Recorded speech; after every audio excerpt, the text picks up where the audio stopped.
Assalamualaikum warahmatullahi wabarakatuh. Kita bertemu lagi Bapak Ibu. Bagaimana kabar Bapak Ibu semua, teman-teman guru?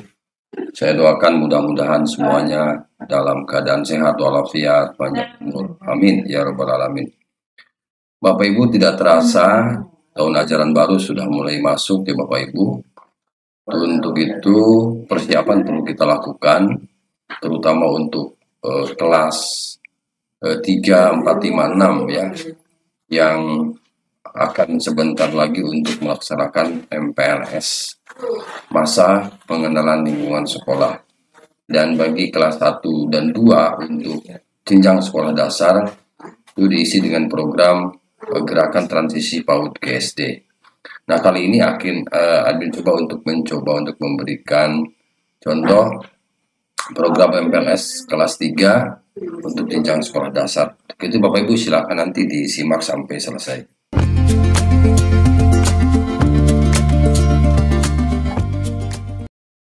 Baik Bapak Ibu, ini yang admin tampilkan adalah contoh saja ya. Boleh dimodifikasi, boleh dirujuk, boleh dijadikan bahan referensi untuk program MPLS kelas 3. Barangkali ini bermanfaat bagi Bapak dan Ibu yang akan melaksanakan MPLS di tahun ini ya Bapak Ibu. Program MPLS kelas 3 disusun oleh siapa? Kemudian di hari pertama Bapak Ibu, ya ini ada beberapa kegiatan. Yang pertama bisa diisi dulu dengan peserta didik mengikuti upacara bendera. Ya. Setelah itu nanti dilanjutkan dengan perkenalan dengan wali kelas. Ya, kalaupun anak-anak sudah sekian tahun bersama-sama di sekolah, tetapi untuk wali kelas itu kan biasanya ada perubahan, pergantian wali kelas ya antar kelas. Jadi sudah lumrah seperti itu kalau di awal tahun dengan suasana baru, kemudian wali kelasnya baru, kemudian ruangan kelasnya juga yang baru, maka ini perlu diperkenalkan ya kepada siswa. Kemudian setelah itu mengisi lembar asesmen non kognitif. Jadi untuk program ini lebih ke memperkenalkan nanti atau melaksanakan asesmen diagnostik ya Bapak Ibu. Kita tahu asesmen diagnostik itu ada dua. Pertama ada asesmen kognitif, kemudian asesmen non kognitif ya. Nah itu yang termasuk ke dalam asesmen diagnostik.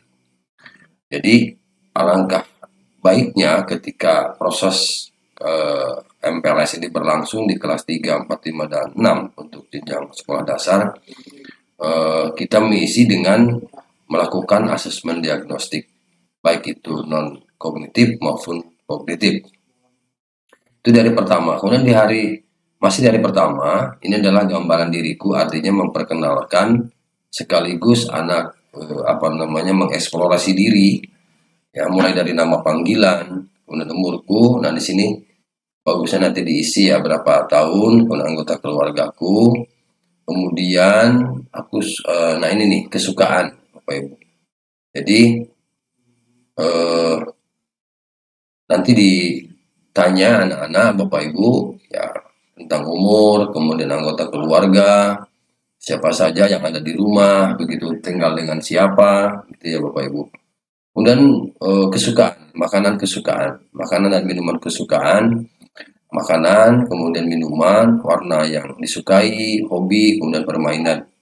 Nah itu Bapak Ibu. Kemudian dilanjut masih hari pertama.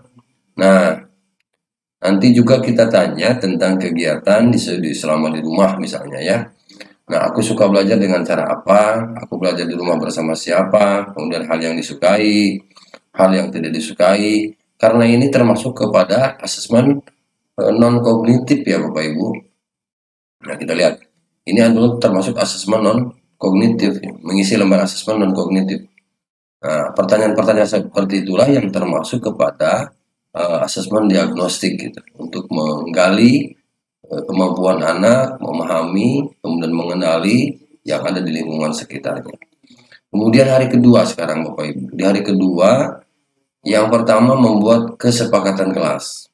Nah, untuk membuat kesepakatan kelas ini bisa diisi dengan tata tertib misalnya, kemudian hal-hal yang sifatnya untuk menunjang kebersamaan, namanya juga kesepakatan. Misalnya eh, apa namanya datang ke sekolah jam berapa, kemudian setiap pulang jam berapa, kemudian kesepakatan-kesepakatan lain yang disetujui ya, misalnya untuk kegiatan-kegiatan selama 1 tahun ke depan. Nah, ini bisa diisi dengan apa namanya membuat kesepakatan kelas. Setelah itu Bapak Ibu ada membuat struktur kelas. Ya, struktur kelas itu mulai dari nanti kita contohkan mulai dari wali kelasnya siapa, kemudian KM, ya, KM dulu itu ya, ketua muridnya siapa, ketua kelasnya siapa, kemudian juga nanti ada petugas-petugas lain seperti sekretarisnya siapa, bendaharanya siapa gitu ya Bapak Ibu. Nah, termasuk juga membuat jadwal piket. Nah, jadwal piket ini sebaiknya memang dimusyawarahkan bersama-sama anak ya Bapak Ibu.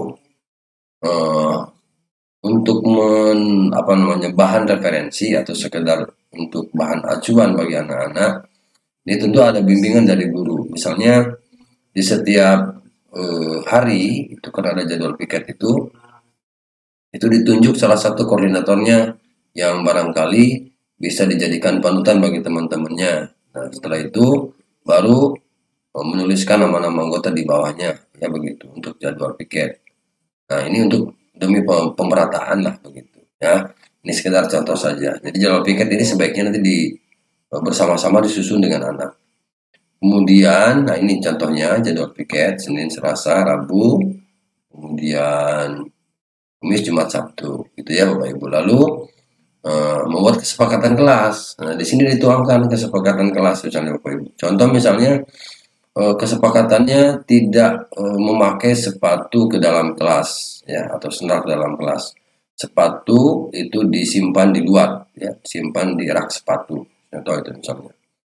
Nah, ini contoh kesepakatan. Silakan nanti dibuat beberapa kesepakatan bersama anak ya selama kegiatan atau selama 1 tahun ke depan lah begitu Bapak Ibu. Setelah itu baru struktur kelas. Nah, struktur kelas ini mulai dari wali kelas, kemudian ketua kelas, wakil ketua kelas, bendahara, sekretaris, kemudian ada seksi-seksi. Ini disesuaikan juga dengan kebutuhan. Ya, ini sudah tidak aneh lah ya bagi Bapak dan Ibu. Lalu setelah itu hari ketiga. Di hari ketiga diisi yang pertama, peserta didik mengisi asesmen diagnostik kognitif. Kalau yang tadi itu adalah asesmen non kognitif, kemudian yang kedua ini adalah asesmen kognitifnya. Peserta didik mengisi asesmen diagnostik kognitif. Kemudian pengenalan profil pelajar Pancasila ya. Nah, untuk asesmen diagnostik mulai dari matematika misalnya. Nah, ini contohnya ya Bapak Ibu. Nama, kelas, kemudian tuliskan cara membaca bilangan yang terdapat di bawah ini.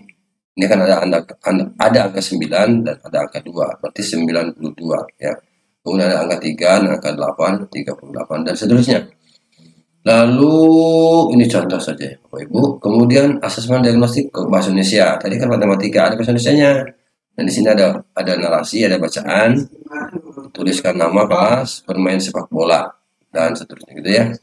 Nah, di sini setelah ada bacaan ada pertanyaan ya. Ada pertanyaannya terkait dengan apa bacaan di atas seperti biasa. Ini untuk asesmen kognitif. Lalu di profil pelajar Pancasila. Nah, nanti bernyanyi pelajar Pancasila ya Bapak Ibu. Nanti kalau Bapak Ibu tidak hafal bisa nanti di YouTube cari bagaimana menyanyikan apa namanya profil pelajar Pancasila ya dengan saingannya seperti ini ya. Oke, setelah itu baru di hari keempat. Nah, di hari keempat ini yang pertama bisa diisi oleh pengenalan lingkungan sekolah, kemudian mewarnai sarana dan prasarana sekolah. Nah, ini menjadi Bapak Ibu untuk pengenalan lingkungan sekolah tentu ya anak-anak juga sudah paham ya atau memperkenalkan bagian-bagian yang mana ya dari sekolah itu, termasuk mewarnai sarana dan prasarana sekolah.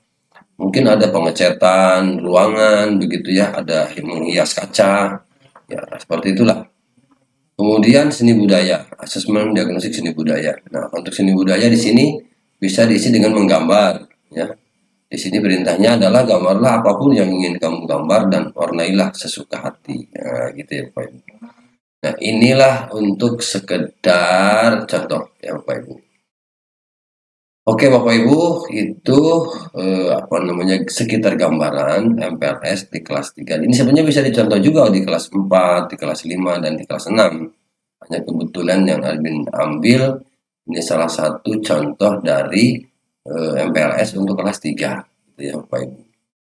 Oke, itu saja ya Bapak Ibu. Ya sekedar ya barangkali referensi, silakan saja lah bagi yang membutuhkan nanti ini untuk dicontoh ya, dirujuk gitu Bapak Ibu.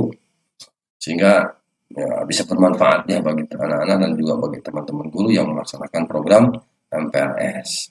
Demikian, semoga bermanfaat. Terima kasih. Assalamualaikum warahmatullahi wabarakatuh.